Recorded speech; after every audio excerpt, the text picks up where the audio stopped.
DElEd संयुक्त प्रवेश परीक्षा की तैयारी करने वाले जितने भी विद्यार्थीगण हैं, मैं Ravi unique new Bharti publication online YouTube channel के माध्यम से आप सभी लोगों को बहुत बहुत शुभकामना पेश करता हूं।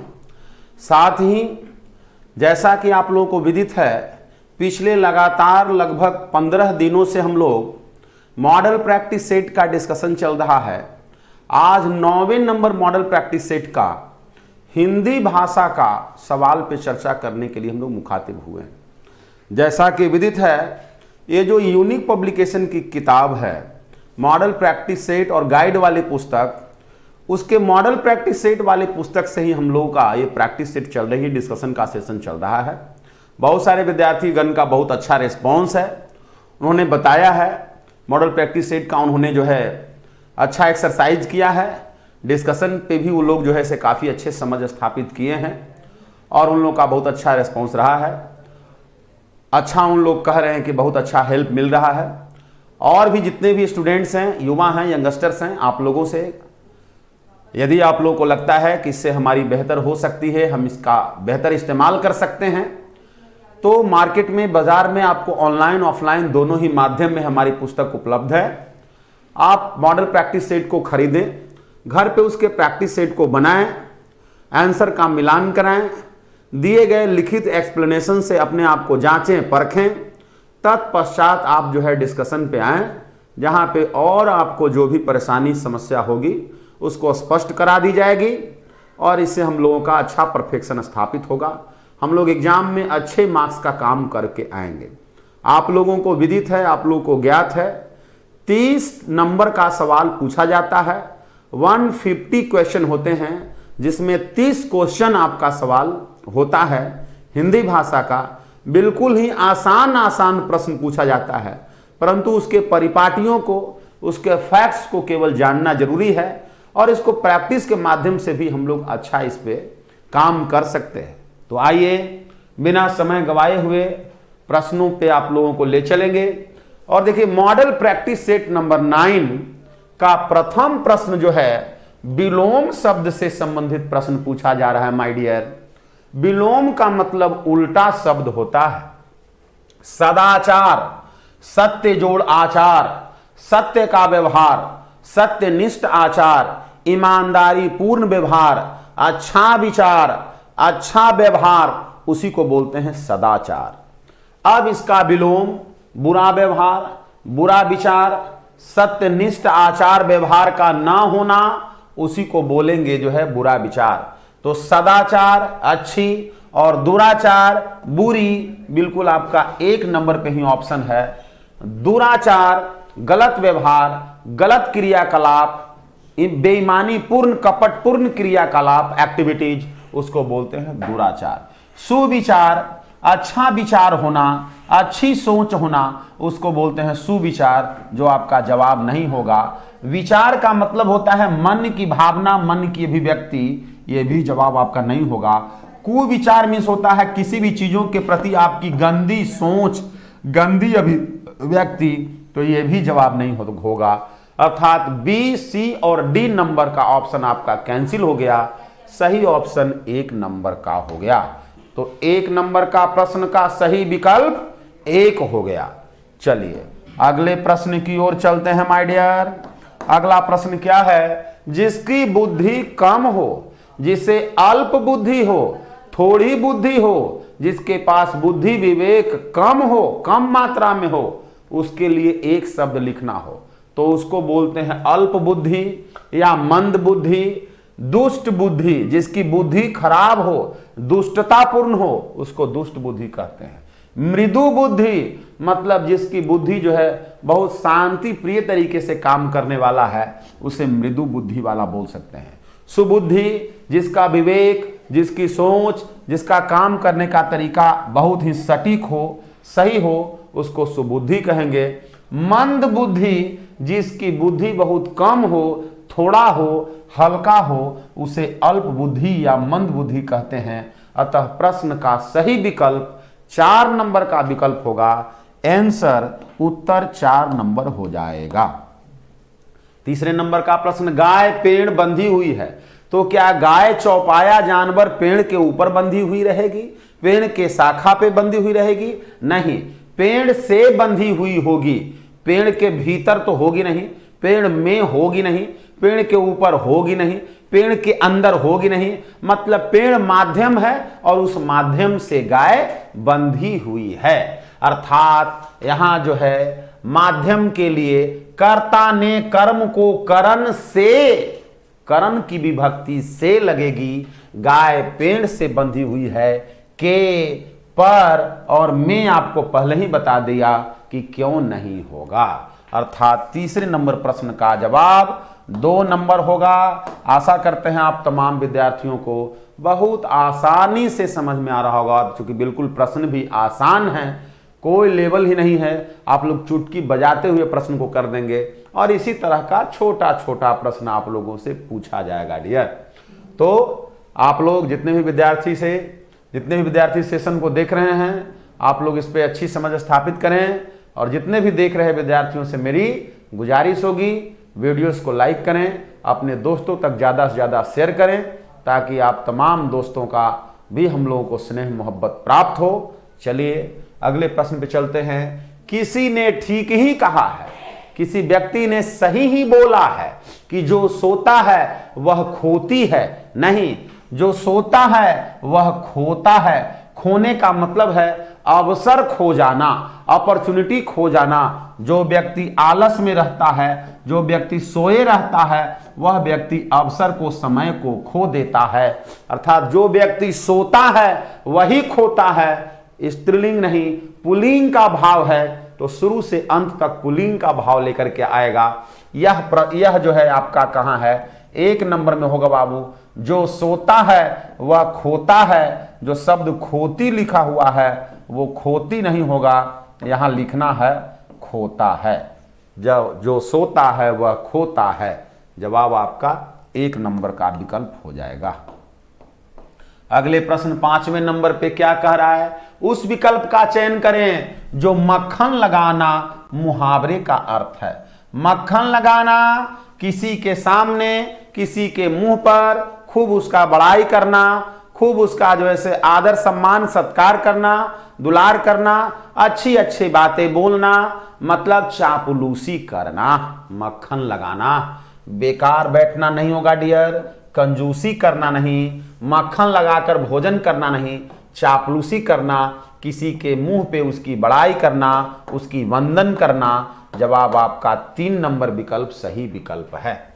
दिए गए शब्द के पर्यायवाची शब्द सरस्वती, मां शारदा, मैहर वाली मां, शारदे भवानी मां, कमलासनी मां, श्वेत आसनी मां, पद्मासनी मां, वीणा पाणी मां, ये हम लोग बोलते हैं। तो वीणा पाणी बोलिए, शारदा बोलिए, सरस्वती बोलिए, भारती बोलिए, सब जो है ब्राह्मणी बोलिए, ब्रह्मानी बोलिए, सब मां सरस्वती का ही पर्यायवाची शब्द है। 1 नंबर विकल्प में ही आपका सही ऑप्शन है नेत्री। नेता का स्त्रीलिंग शब्द होता है नेत्री। देवी, दुर्गा, पार्वती सब देवी का पर्यायवाची शब्द है, अतः यहां नहीं होगा। मां, अंबा, माता, जननी माता का पर्यायवाची शब्द है। यहां जवाब आपका 1 नंबर का विकल्प हो जाएगा। अगले प्रश्न पे चलते हैं। 7 नंबर का प्रश्न, इस बात से क्या कह रहा है कि इस बात से मेरा क्या लेना देना, मुझे क्या, मुझे इससे क्या लेना देना। तो यहां पे इसी तरह का प्रश्न है, इस बात से मुझे क्या, मुझे इससे कोई फर्क नहीं पड़ता। तो यहां पे इस वाक्य के जो भाव है इसके हिसाब से सही विकल्प आपका 1 नंबर का विकल्प। इस बात से मैंने क्या, मैंने शब्द यहां फिट नहीं करेगा, मेरे से क्या फिट नहीं करेगा, आप क्या फिट नहीं करेगा। सही जवाब हो जाएगा बाबू मुझे। आंसर आपका 1 नंबर का विकल्प हो जाएगा। आगे का प्रश्न देखते हैं। आस्था शब्द क्या है बाबू? आस्था। आस्था का मतलब होता है किसी के प्रति विश्वास होना, किसी के प्रति लॉयल्टी होना, स्नेह होना, भक्ति होना, श्रद्धा होना। इसका विलोम शब्द होगा श्रद्धा नहीं होना, किसी के प्रति आस्था विश्वास नहीं होना। इसका सही विकल्प जो होगा अपोजिट वर्ड का, विलोम शब्द का, विपरीतार्थक शब्द का, वह हो जाएगा अनास्था। विराग का मतलब होता है किसी भी चीजों से निरुत्सुकता होना, उदासीनता होना, उसके प्रति नफरत होना, तो ये नहीं होगा। प्रार्थना नहीं होगा बाबू, क्षमा नहीं होगा। 8 नंबर का सही विकल्प 4 नंबर का विकल्प होगा।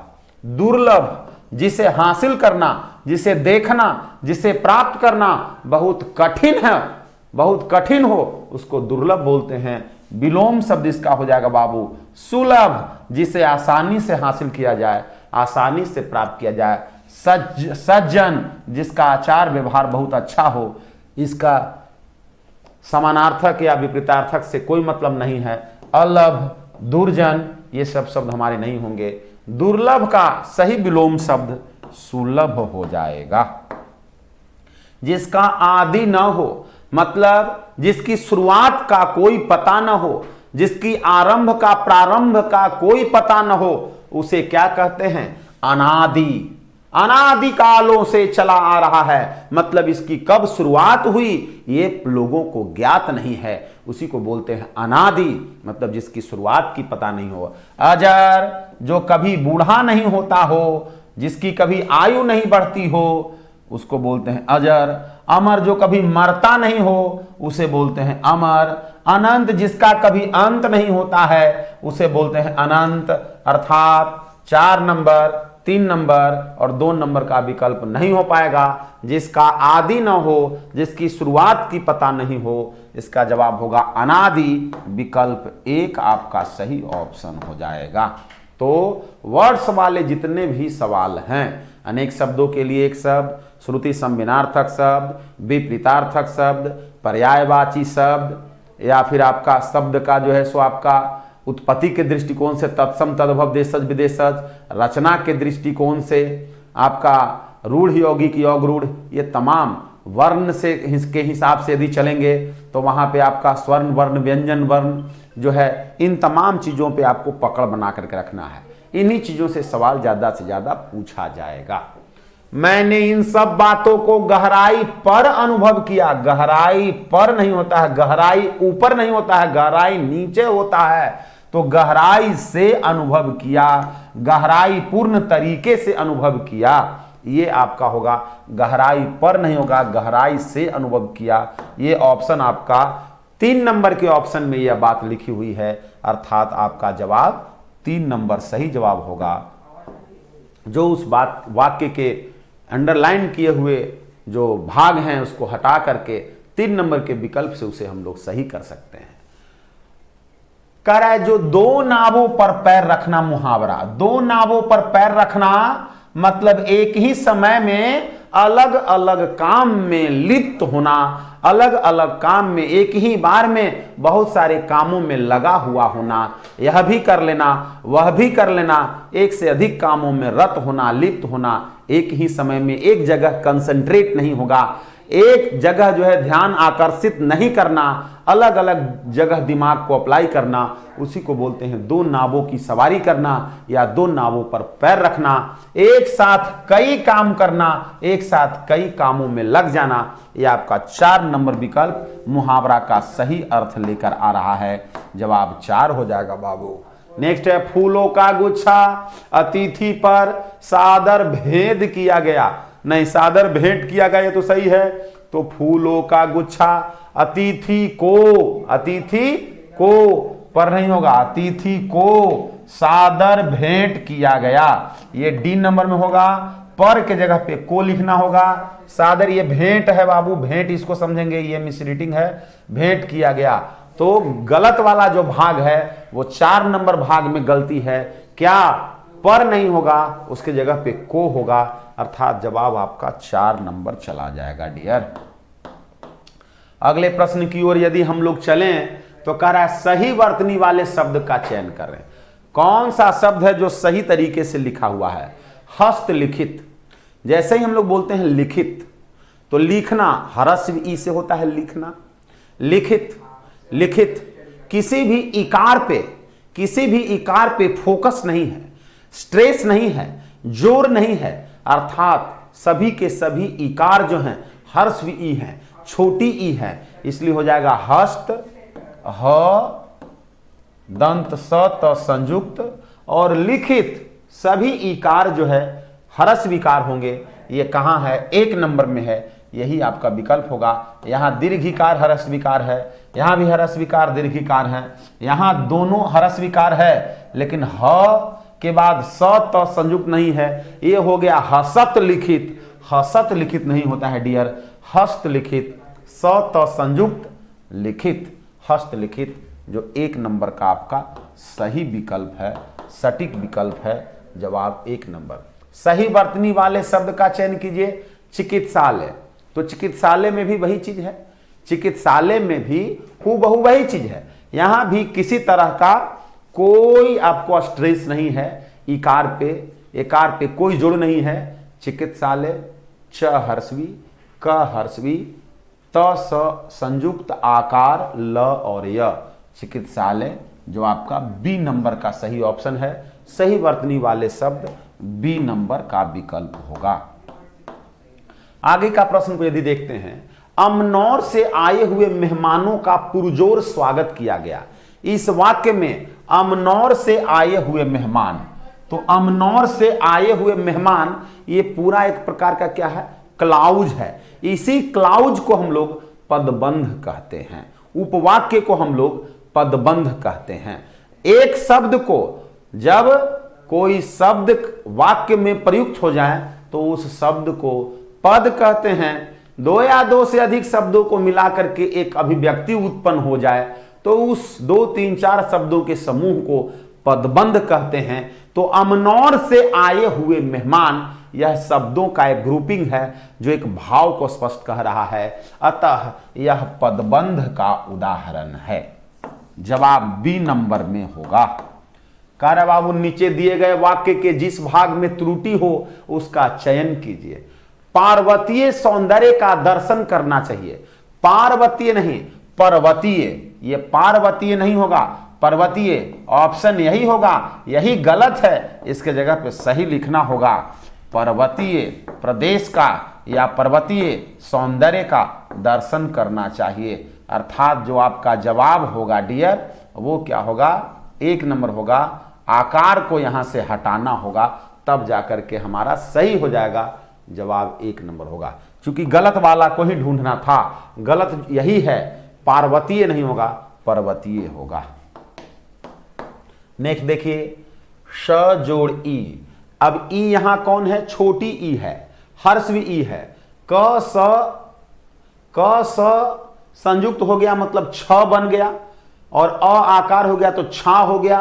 श में हर्षवी हो गया तो शी हो गया, तो शिक्षा क्या हो जाएगा? शिक्षा। हर्षवी इकार है, अर्थात तालाबे स की जो हर्षवी, तालाबे स पे हर्षवी इकार की मात्रा होगा। यहाँ दीर्घ इकार है, अतः 1 नंबर का हमारा विकल्प समाप्त हो गया। दूसरे नंबर का विकल्प क छ संयुक्त नहीं होगा, संयोगी छ होगा और आकार हो जाएगा शिक्षा। शिक्षा। जवाब आपका सी नंबर का है, विकल्प सी नंबर आपका सही विकल्प होगा। आगे चलते हैं। प्रति जोड़ छवि के मेल से बने शब्द का चयन कीजिए। प्रति जोड़ छवि बराबर क्या होता है बाबू? प्रति छवि। प्रति छवि कहाँ है? तो प्रति छवि ए और सी दोनों जगह सही है, अर्थात आप 1 नंबर जो पहला विकल्प है उसी को लगा दीजिए, यही आपका जवाब हो जाएगा। प्रति छवि 1 नंबर आपका सही विकल्प हो जाएगा। दोनों को जोड़ने पर यह कह रहा है कि शुद्ध वर्तनी वाले शब्द का चयन कीजिए। मतलब ऐसा शब्द ढूंढना है जो गलत लिखा हुआ है, जो सही तरीके से लिखा नहीं हुआ। द्वंद्व समास, द्वंद्व, ये आपका सही है तो इसलिए ये ऑप्शन नहीं होगा। जो सही तरीके से लिखा हुआ है वो ऑप्शन नहीं होगा। ज्येष्ठ का मतलब होता है बाबू बड़ा, इसलिए यह भी ऑप्शन नहीं होगा। मुमूर्षु जिसको बोलते हैं मरने की इच्छा, तो यह भी सही लिखा हुआ है, इसलिए वो जवाब नहीं होगा। तो जवाब जो आपका होगा बाबू वह है दधीची। दधीची। दधीची में जैसे घी, धी, दही, सब में इकार पे जोर पड़ता है, फोकस पड़ता है, स्ट्रेस पड़ता है, जो दीर्घ इकार को लेता है, अर्थात द, ध दीर्घी धी, च दीर्घ ई, दधीची। ये आपका सही विकल्प होगा। दधीची इस तरीके से लिखना होगा, अर्थात विकल्प आपका बी नंबर सही होगा। आगे के प्रश्न की ओर चलते हैं। घने जंगल में क्रेंकार करने की आवाज आई, यह बोली किसकी हो सकती है? क्रेंकार करना, क्रेंकार जो साउंड है, क्रेंकार की आवाज जो बोली जो है वह मोर की बोली है, पपीहा की बोली नहीं है। झिंगुर झिंगराता है, कोयल कूकता है, झिंगुर झंझन की आवाज करता है, क्रेंकार का आवाज जो है मोर की आवाज है। जवाब आपका क्या हो जाएगा बाबू? 2 नंबर। रास पंचाध्यायी किनकी रचना है? तो रास पंचाध्यायी नंद दास जी की रचना है। ये याद करने का आपका लेखक और जो है पुस्तक से सवाल है। रास पंचाध्यायी नंददास जी की रचना है। गीत गोविंद जयदेव जी की रचना है, ये आपको याद रखना है। नेक्स्ट जो आपका प्रश्न है, शुद्ध शब्द का चयन कीजिए, जो सही लिखा हुआ है उसका चयन करना है। तो यहां लिखा हुआ है बुद्धिवान, होता है बुद्धिमान, लिखा हुआ है बुद्धिवान जो कि गलत है। विद्वान आपका सही लिखा हुआ है और हमें इसी आंसर का चयन करना था। शुद्ध कौन लिखा हुआ है? वी द व संयुक्त आकार तवर्गी न, विद्वान, यह सही है। श्रीयुत जो है अब यूज नहीं होता है, श्री शब्द का यूज होता है। शूर्पणखा में प के ऊपर रेप होता है, टवर्गी न के ऊपर रेप नहीं होता है, अर्थात शूर्पणखा भी गलत लिखा हुआ है। शूर्पणखा होता है, सुपर्णखा नहीं होता है, अर्थात जवाब आपका बी नंबर सटीक जवाब, सही जवाब होगा। आगे जो है हमारा बाबू, ये बिंदी लगा हुआ है। बिंदु जो है ये अनुस्वार क्या है? तो इसकी उच्चारण स्थान नाक और मुंह दोनों है, अतः इसे हम अनुनासिका कहते हैं। वैसे वर्ण जिनके उच्चारण स्थान नाक और मुंह दोनों से होती है उसे अनुनासिका कहते हैं। जिसमें केवल नाक का इस्तेमाल, मुंह का इस्तेमाल नहीं होता है, निर्नुनासिका कहते हैं। क से लेकर के म तक कवर्ग, चवर्ग, टवर्ग, तवर्ग और पवर्ग, इन सारे व्यंजनों का जो संख्या है उसे स्पर्श व्यंजन कहते हैं। महाप्राण वैसे व्यंजन वर्ण जिसके उच्चारण में मुखमंडल से ज्यादा हवा बाहर निकलती है उसे महाप्राण कहते हैं। तो जितने भी स्पर्शी व्यंजन हैं इसके दूसरे और चौथे नंबर वाले जो व्यंजन वर्ण होते हैं वो महाप्राण होते हैं। जैसे कवर्ग में ख और घ, चवर्ग में छ और झ, इस तरह से आगे भी आप निकाल लेंगे तो महाप्राण और स्पर्श व्यंजन नहीं होगा। ए बिंदी जो है अनुस्वार को अनुनासिका के नाम से जानते हैं। अब आगे देखिए, मिलान वाला प्रश्न है। मिलान का प्रश्न में क्या है? अब सूची 1 और सूची 2 में देखना है। शुक्ल, शुक्ल का मतलब होता है बाबू प्रकाश, उजला, सफेद, तो शुक्ल का मतलब हो गया उजला सफेद। तो 1 नंबर मैच करेगा 3 से, तो 1 नंबर में 3 कहां है? सी में और डी में, तो 1 नंबर और 2 नंबर ऑप्शन तो पहले ही कैंसिल हो गया। अली, अली का मतलब होता है बाबू सखी, अली मीन्स होता है सखी। कुल मीन्स होता है किनारा, उपल मीन्स होता है पत्थर। तो बी मिल रहा है 4 से, तो बी नंबर में 4, सी नंबर में ऑप्शन है, डी नंबर का विकल्प भी कैंसिल हो गया। इस तरीके से आप मिलान करके जवाब जो है एक से दूसरे ऑप्शन पे जाते जाते ही आप मिलान, सटीक मिलान कर सकते हैं। चलिए आगे का प्रश्न देखते हैं बाबू। नेक्स्ट प्रश्न क्या है? जो व्याकरण जानता है उसे क्या कहते हैं? वह इंसान जो व्याकरण जानता है उसे बोलते हैं वैयाकरण। क्या कहते हैं? वैयाकरण। वैयाकरण आचार्य जो संत है, महात्मा है, जिनके पास संत तत्व है उनको आचार्य कहते हैं। व्याकरणीय जो व्याकरण से संबंधित है उसको बोलते हैं व्याकरणीय। जो विज्ञान का विशेषज्ञ है, विज्ञान जानते हैं, उनको बोलते हैं वैज्ञानिक, अर्थात ये कैंसिल हो गया। तो जो व्याकरण जानते हैं, जो किसी भाषा के नियम कानून कायदे को जानते हैं, उन्हें व्याकरण कहते हैं। अंग्रेजी में ग्रामरियन जिसको बोला जाता है। जेठ शब्द का स्त्रीलिंग रूप जेठानी।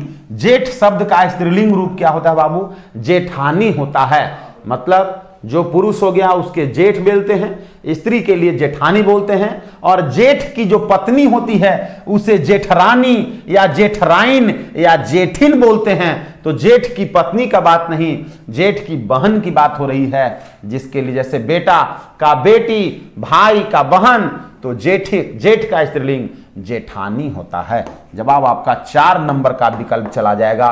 कराए निजवाचक सर्वनाम का प्रयोग किस वाक्य में हुआ है? निजवाचक जो स्वयं का, खुद का भाव दे, यह मेरी निजी कलम है, भगवान हमें अपना लो, अपनों से क्या छिपाना, आप भला तो जग भला। तो आप का मतलब होता है खुद, स्वयं तो पहले ही बता दिए हैं, स्वयं या खुद नीचवाचक सर्वनाम है। आप भला मतलब खुद यदि आप भला हैं तो पूरा जग भला है, स्वयं यदि आप अच्छा हैं तो पूरा जगत आपके लिए अच्छा है। तो जवाब आपका बी नंबर का वाक्य हो जाएगा। यहां आप जो है निजवाचक सर्वनाम का उदाहरण है, अतः विकल्प 2 नंबर इस प्रश्न का जवाब चला जाएगा। आज मानवता हमसे दूर होती जा रही है, ये वाक्य है माय डियर। मानवता क्या है? तो मानवता जो है संज्ञा है। कैसी संज्ञा है? तो मानवता जो है यह एक भाव है, इसके अनुभव कर सकते हैं। मानवता को हम छू नहीं सकते, गिन नहीं सकते, देख नहीं सकते, अतः मानवता विशेषण अव्यय नहीं होगा, तद्धितांत शब्द होगा, सर्वनाम भी नहीं होगा बाबू। तो देखिए तद्धितांत शब्द होगा, तद्धितांत शब्द भी यहां नहीं होगा। देखिए मानवता हमसे दूर होते जा रही है, सर्वनाम तो पहले ही कैंसिल हो गया, अव्यय होगा नहीं, तो तद्धितांत है कि विशेषण है, ये आपको बताना है कि किस प्रकार का शब्द है मानवता। मानवता किस तरह का शब्द है ये आपको देखना है।